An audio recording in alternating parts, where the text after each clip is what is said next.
I want to thank y'all so much for being here today. It means so much to Christy and myself, the boys, and Elizabeth. A lot of you are like family to us, certainly some dear, close friends. And some of you were just meeting for the first time, but we're all here for the same reason. Our country's in trouble, and she needs us.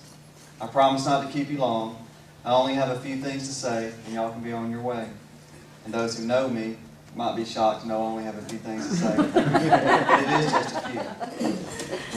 But I want to talk to you about some important things, foundational things. Things I know to be true. This country's in real trouble. We're struggling. And as much as we'd like to point the finger at someone else, me included, we've been electing the same people to Washington year after year, and they've been letting us down. It happens all the time. They promise they're going to do their jobs, then they make it a career. It becomes all about re-election. It doesn't matter whether it's the Democrats or Republicans, they tend to look the same. Back and forth the power shifts. Power becomes more important than what's best for America. The cost to the country has been great. And who pays the bill? We do, of course. Maybe we've trusted them too much. Maybe it's just Washington. But whatever it is, it's not working, and that's point number one. Things aren't working with the people in office today. Point number two is that we need to start doing something differently, and we need to start doing it now.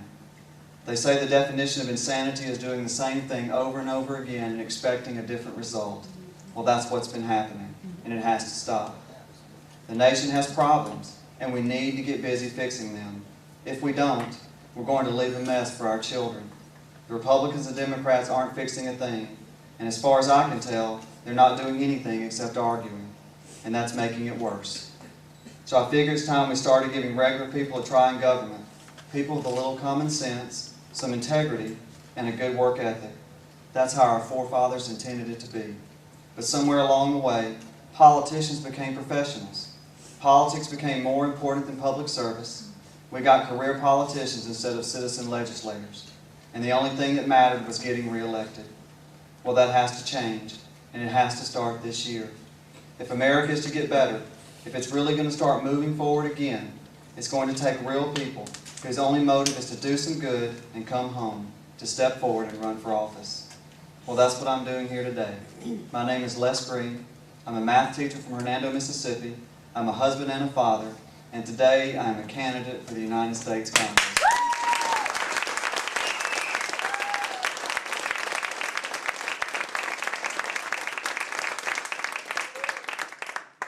I'm running as an independent. I'm running as an American, an ordinary American citizen who wants to do some good and come home. I won't become a career politician in Washington.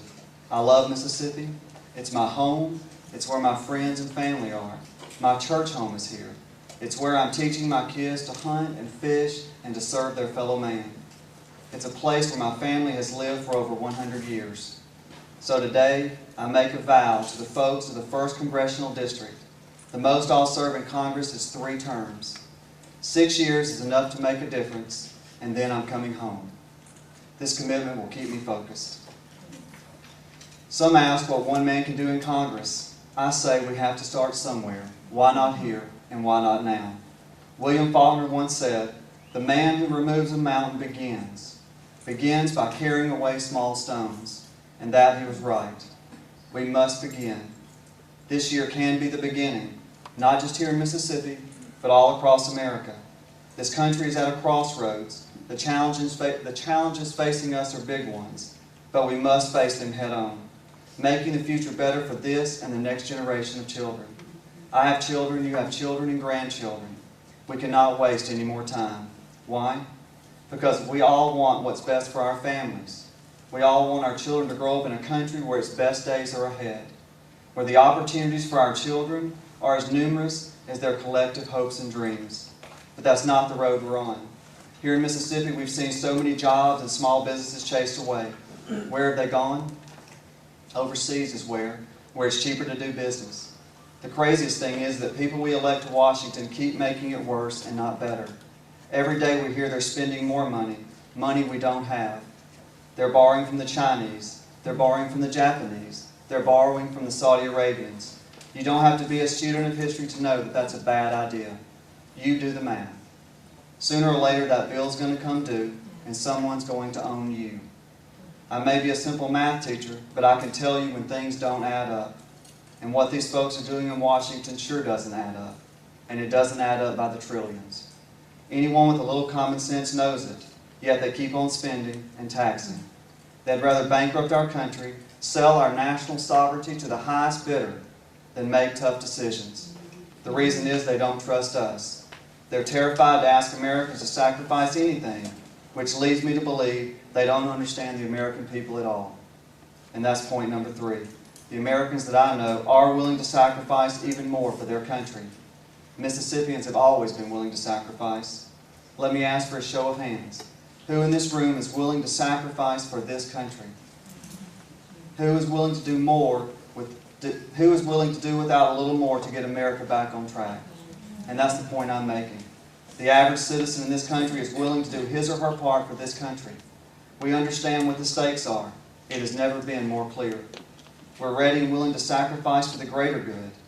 Every time America has been called upon to sacrifice, her citizens have responded. I believe that this time will be no different. But we need to be asked.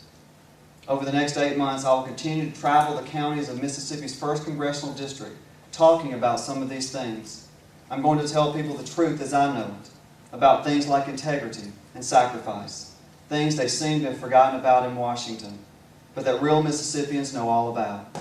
I'm a Christian man and a conservative man, and I'm not going to shy away from my values. I believe in a strong national defense, the Second Amendment, tighter borders, and the rule of law. I believe in balanced budgets, traditional marriage, and the sanctity of life.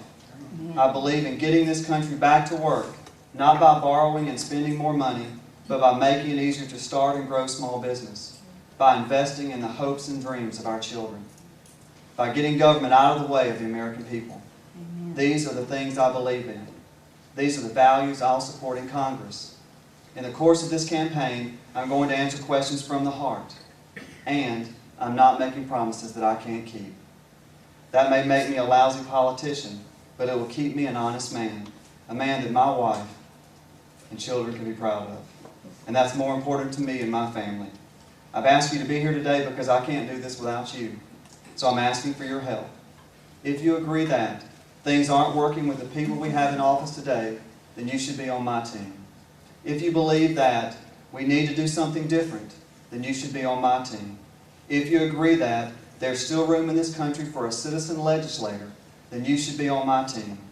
And if you agree that Americans are willing to sacrifice for the good of this country, for our children, and for our very sovereignty, then you should be on my team. So that's what I'm asking of y'all today. I'm asking you to join my team. The time to do this is now. It's time to let the people in power know that this is a government by the people and for the people. Congress belongs to us, not them. If I'm fortunate enough to win this seat, I promise not to stay in it a day more than 6 years. You have my solemn word as a Mississippian. And after that, one of you has to step forward, and I'll support you. That's the way it's supposed to be. In the end, no one man has all the answers, but we do serve a God who does. And He is more than able to show us the steps we need to take in the direction He desires us to go to live out the hopes and dreams of a nation. Collectively, this is the way back for our country. It's time for the good citizens of this country to step forward and take the country back. It belongs to us. Thank you all for being here. Thank you all for your help. Christy and I are very grateful for your coming. We hope that you'll join this campaign. It belongs to all of us. God bless all of you and your families, and may we bless God by the future choices we make. Thank you.